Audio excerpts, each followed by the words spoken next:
The War Memorial here in downtown Cleveland. Um, this memorial encompasses all the wars to end all wars.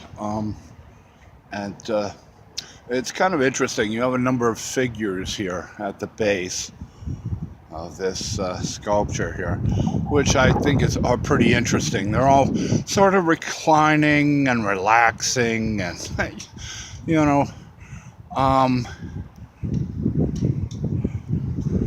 kind of taking it easy. Um, and then you got this phoenix-like figure rising out of the fire of the world, so to speak. A lot of phoenix imagery I've noticed around the city here in Cleveland. They have a Phoenix Coffee Company here. This Phoenix figure is one of a number of figures I've seen around Cleveland here. There's an artwork, I believe, down by the Playhouse District of much the same kind of idea, rising out of the ashes, if you will, and what remains of I'm assuming the Rust Belt, and looking for rebirth, out of rusting steel mills and factories and such. I have a feeling that's sort of the imagery here. Why there's so much Phoenix around Cleveland. But it's interesting for me because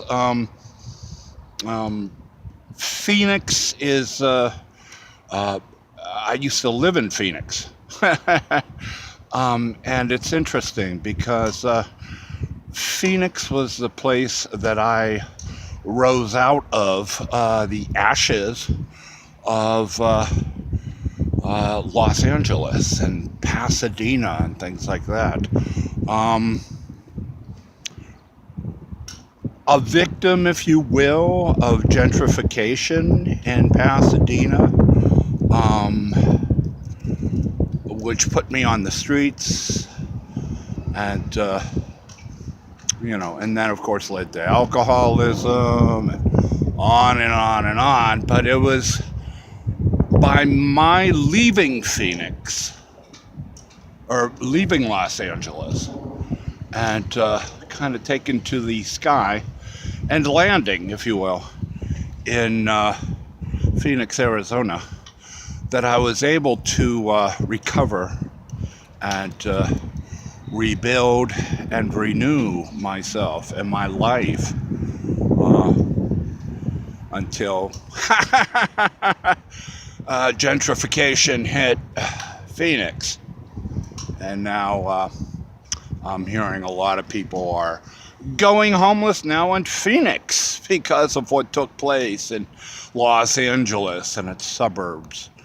And I'm also reading that a lot of cities' homeless people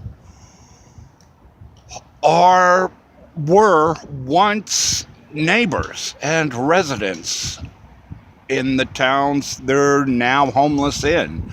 Los Angeles, of course, is classic. Boston, I read the other day, where you have people being thrown out of apartments and houses and homes because of gentrification and increasing rents and stuff like that. So what they're doing is the mistake I made in Los Angeles years ago, is they're staying in their towns that they lived in for X number of years, and they're not taking flight elsewhere. which I feel is not good, and they're going to learn in time that it's not good. And the best thing to do is leave, you know. But it's tough to leave a place you know, and it's tough to leave a place you recognize, and places and people and things like that, lifestyles and things like that. But you know, kind of like the Rust Belt of old, you know, the jobs aren't coming back, you know, and people are homeless in Boston and Los Angeles and now Phoenix. The best thing to do is to move and find a place where you can rebuild and renew and restore, you know. It's a lot like alcoholism in a way, or diets, things like that, overeating, things like that. Everybody says, and it's been proven by me, that you need to leave the places and the people that enable your drinking, you know, the drinking buddies on the corner, the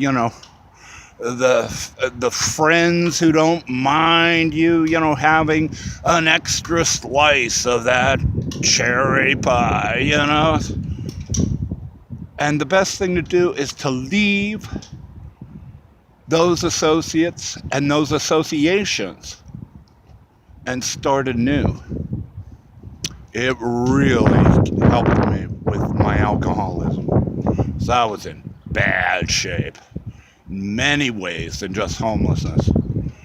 But by rising out of what had become the ashes of a city I no longer could afford, and that in time I would no longer recognize, it was the answer. You know? So it's interesting to see all these homeless people around the country now in big, major, famous cities becoming homeless and, you know, just taking their belongings and themselves to the curb, if you will, and trying to live there.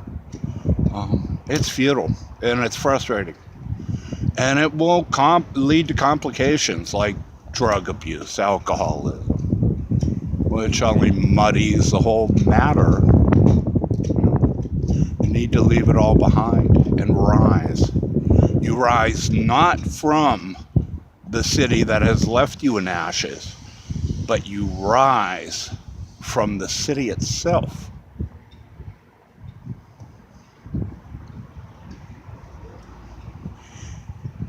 It's dawn here, Cleveland.